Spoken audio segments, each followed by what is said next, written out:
Hello, this is Pixel Freak, and we're doing part 20 of the Final Fantasy Dimensions walkthrough. So when we left off, we were at Alfheim, and I've just walked west, and already there's the summoning spell of Chocobo for Nox team. There's also some black Chocobos here. You can fly around the island. You can actually double track all the way back to the ship if you'd like to on a black Chocobo, going kind of to the west. There's some rocky area in the ocean. I cut that out. You don't need to see that. Instead, the cave just south of the Chocobo forest is where you want to go. And we're going to pick up a new summon tonight in this particular dungeon. So I've cut out some of the fights in this, but not all of them. The unique ones are all definitely kept, and then there's a couple extra ones that are kept. And of course the boss fights in there as well. So the way this dungeon works is, I can actually say dungeon. It's kind of a dungeon. It's a cave. That's so close to a dungeon. I'm calling it a dungeon. We're using the word dungeon. Anyways, you have to go find these frogs, and they're scattered throughout the different layers of this dungeon. So you end up getting dumped out, yeah, pretty much the bottom of this cave dungeon here.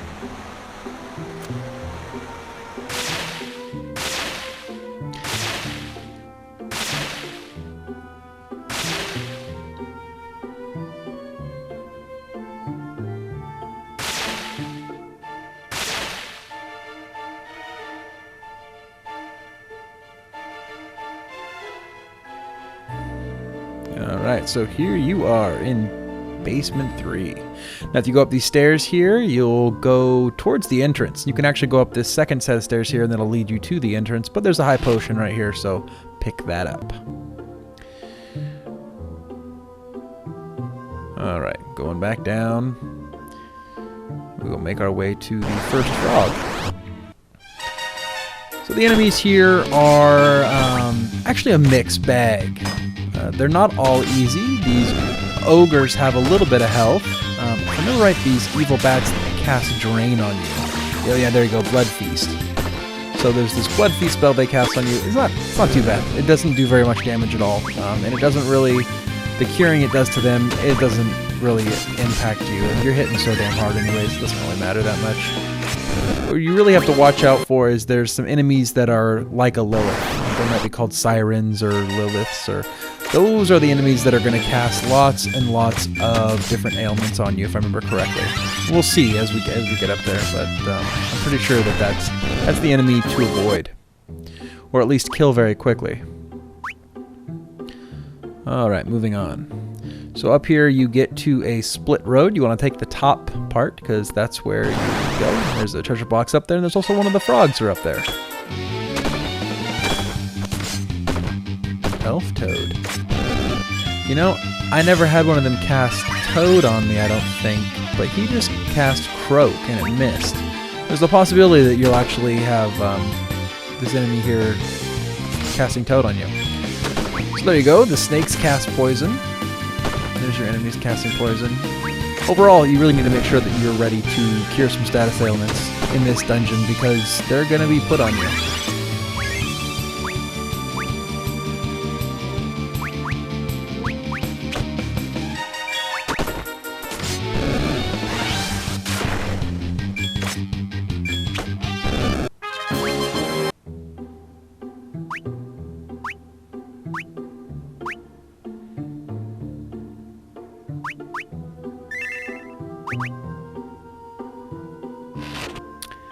Alright, so there is your first frog. Actually got a... Remember, that's a decent item, too. It's a decent attack. Yeah, better than what I had.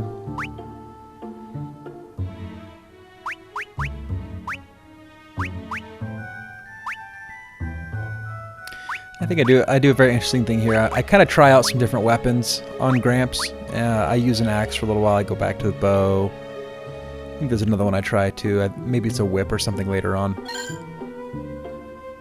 So the trick here is every toad that you pick up, it's going to uncover a little bit of more dungeon, I guess. So you'll be able to go a little bit farther. So now you double back and you go down that second path. And here you go, Dark Mages. These Dark Mages, though, remember, they only really cast attack spells, if I remember correctly. So nothing to worry about too much with them. And they go down really easy, like super easy. Oh, they got drained. No big deal there. Yeah, those guys, they go down. They have very little HP. A couple hits and they're dead. They're dead.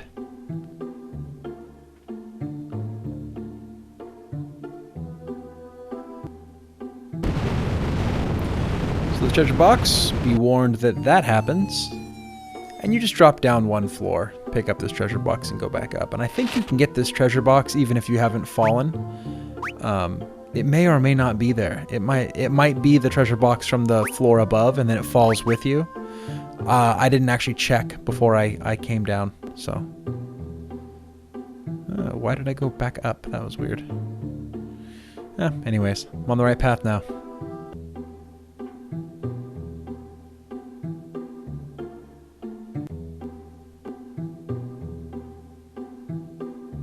So at this point I'm skipping quite a bit of fights because the fights are redundant.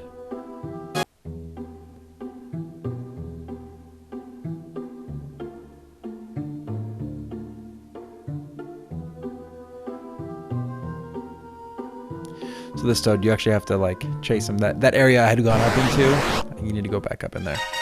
So here's your first fight with a Lilith. And this is where things get a little tricky, is you can get confused, and it sticks really well. That confused does. So be prepared to slap your own guy with a mage or something to bring him back to reality. But that isn't all that she casts. If I remember correct, there's some other stuff in there. There's some real chaos that can go crazy.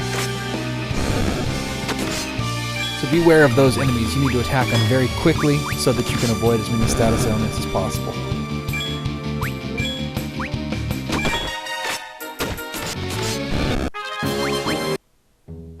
Alright, so the frog's up here at the dead end, and you've grabbed the second one, and you're going to be able to go around just to the right there, and you'll go straight up, if I remember correctly.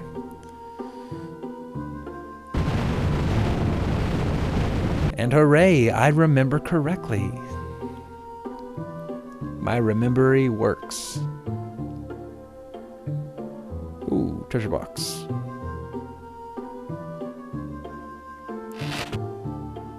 Oh, I am disappointed.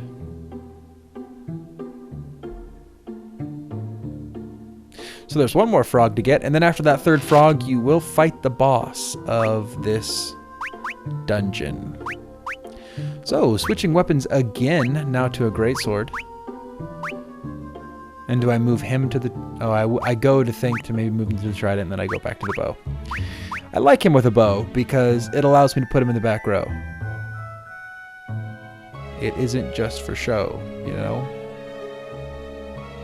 Sorry, it's getting real late.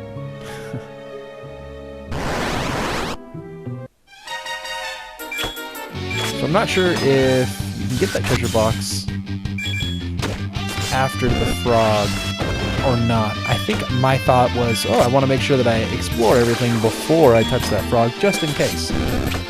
You probably can. I wouldn't imagine that they'd lock it off for you or anything. That'd be kind of weird. But nonetheless, there's the treasure chest, and you can unlock it as you see fit. Maybe that's what goes away. I don't remember what this toad unlocks. Luckily, though, this particular one doesn't actually run away. You go to the water and you pick him up, and he just automatically, you catch him. So that works out for everybody, except for the toad.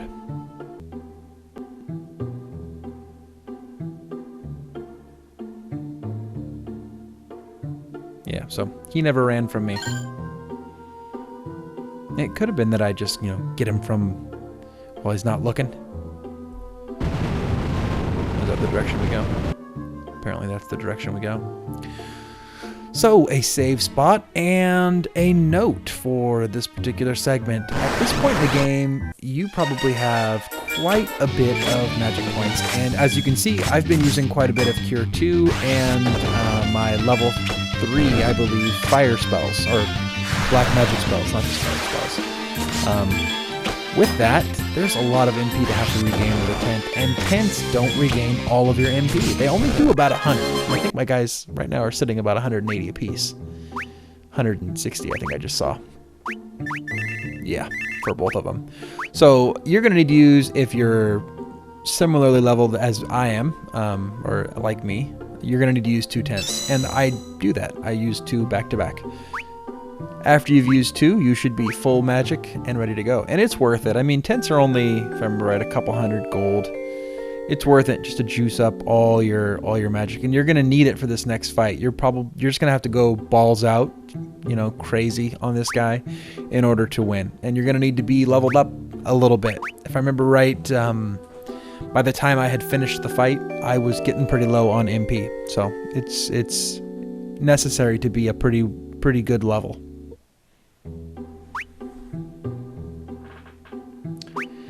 He also hits hard, so having your armors and equipments as high as they can be is important here.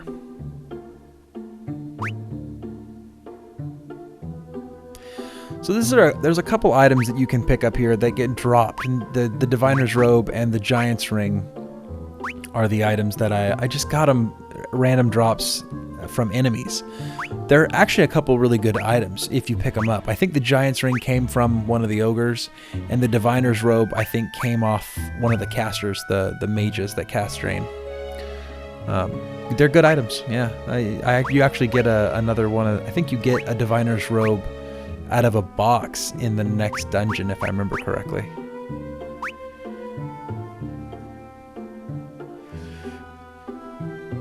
So yeah, just make sure that you're ready to go, because the next fight is a pretty good fight. It's challenging in comparison to some of the other boss fights that you've had up to this point. This is a relatively challenging boss, and part of that is because this is an optional boss. You don't have to be doing this piece of the game. You could have gone straight to the tree and been done with it. So there's the last toad, and here is the boss.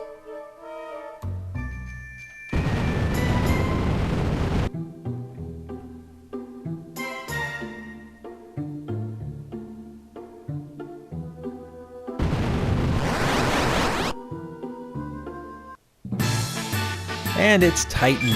So you fight Titan. By winning this fight, you actually earn the summon spell Titan. I believe it's a level 2 summon.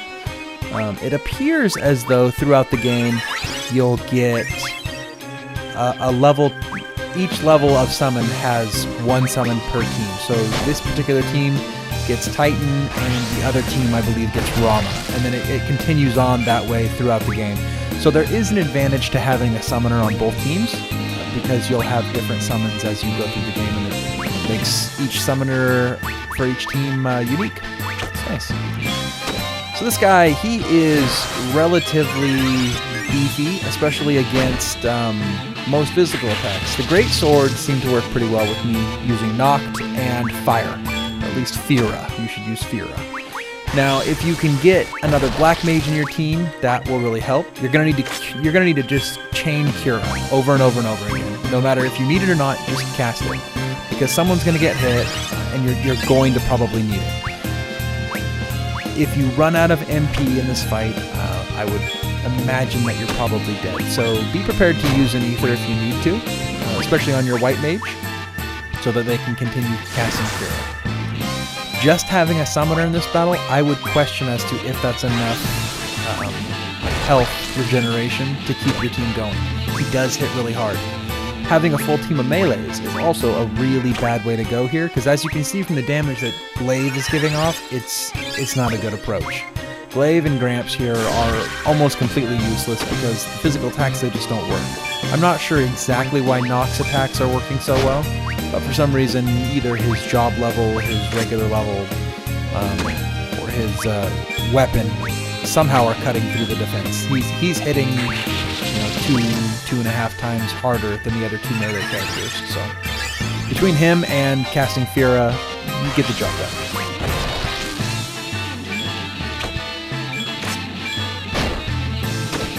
You may even want to consider using a red mage here. If you don't have 2 black mages, or don't have 2 characters that can use level 3 black magic, a red mage might actually work, because you can use some decent weapons and armor, particularly armor, and then just cast Fire 1, which would probably do okay damage, but I'm not sure if it would do more than 100, which is what my melee characters are doing outside of knock.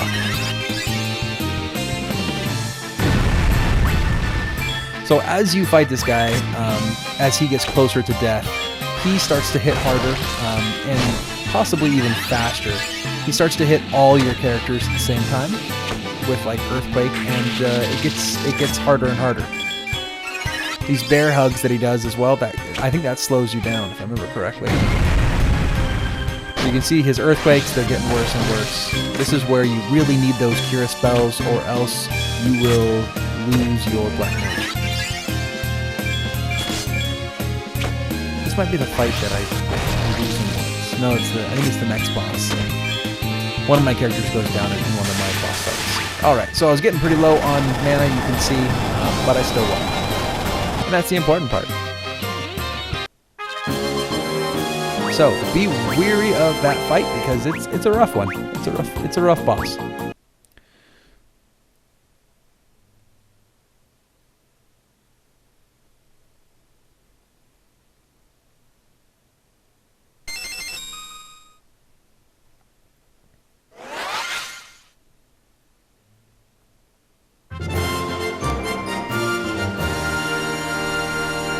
So unfortunately, I don't actually use that spell. I don't even think I've ever casted it. And I'm usually a big fan of summoners, so it's really weird that I didn't use it. But I continue to use white and black mages. After you finish that dungeon, just go ahead and head back to Alfheim, and that's the end of this piece. We'll see you in part 21, where we're going to go to Yggdrasil. Make sure to like this video, subscribe to the channel, and until next time, this has been Pixel Freak.